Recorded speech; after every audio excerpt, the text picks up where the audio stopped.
kusitisha migogoro ya ni nani haswa atakayekuwa mgombea mwenza katika uchaguzi mkuu ujao wa mwaka wa 2027, akiwahakikishia kuwa kila kiongozi atapata nafasi serikalini baada ya uchaguzi huu mkuu. Akizungumza katika eneo la Mashuru, kaunti ya Kajiado, Rais Ruto amebaini kuwa watahakikisha viongozi ambao hawatachaguliwa katika uchaguzi huo watapewa nafasi serikalini, akiwataka kushirikiana wakati huu ili kuhakikisha wanaunganisha Wakenya na kuleta maendeleo kwa wananchi.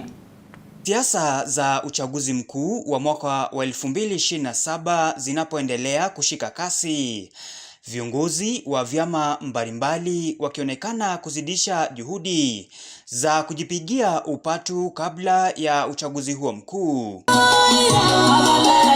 Rais William Ruto ametoa wito kwa viongozi chini ya muungano wa serikali jumuishi kusitisha migogoro ya nafasi za uongozi, akiwahakikishia kuwa kila kiongozi atapata nafasi serikalini baada ya uchaguzi huo mkuu. Wanachama wa ODM, wanachama wa UDA, nataka niwaambie msikuwe na wasiwasi.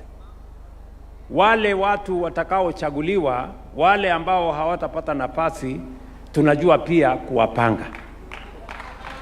Akizungumza katika kaunti ya Kajiado wakati wa hafla ya shukrani ya katibu katika Wizara ya Haki za Binadamu na masuala ya katiba Judith Pareno, Rais Ruto amesisitiza umuhimu wa ushirikiano baina ya viongozi wa chama cha UDA na ODM ili kufanikisha miradi ya maendeleo kwa wananchi, akibaini kuwa viongozi ambao hawatachaguliwa katika uchaguzi huo mkuu watapewa nafasi ya kuhudumia wananchi serikalini. Hakuna wasiwasi, mutashindana hapa.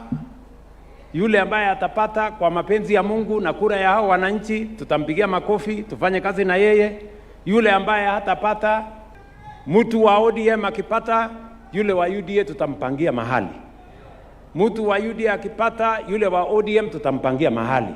Haya yalijia baada ya naibu gavana wa kaunti hiyo Martin Musisho kutoa wito kwa wanachama wa ODM kutetea nafasi za uongozi zilizoshikiliwa na viongozi wa chama hicho, akiongeza kuwa atawania nafasi ya ugavana katika kaunti hiyo ili kuhakikisha ODM inasalia na nafasi hiyo. Gavana wa broad-based ni gavana Lengu, lakini 2027 mimi Martin Musisho nitatetea nafasi ya ODM katika kaunti ya Kajiado, na mimi natafuta kiti cha gavana na ninataka ODM retain kiti cha ugavana.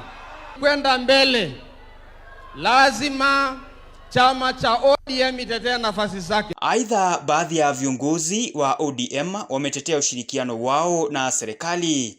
Kiongozi wa walio wachache katika bunge la kitaifa Junet Mohamed akiwakashifu wanaodai kuwa viongozi wa ODM wanaoshikilia nafasi serikalini walijiingiza huko kwa manufaa yao wenyewe, akisema kuwa ushirikiano uliopo ni kwa manufaa ya wananchi na ni kulingana na mapenzi ya hayati Raila Odinga. Unajua, wiko mtu anaweza toka kwa Raila aingie kwa pali pengine bila yeye kukubali, si atakumaliza hapa duniani. Hiyo uongo tuache. James Mwangi, Undugu TV.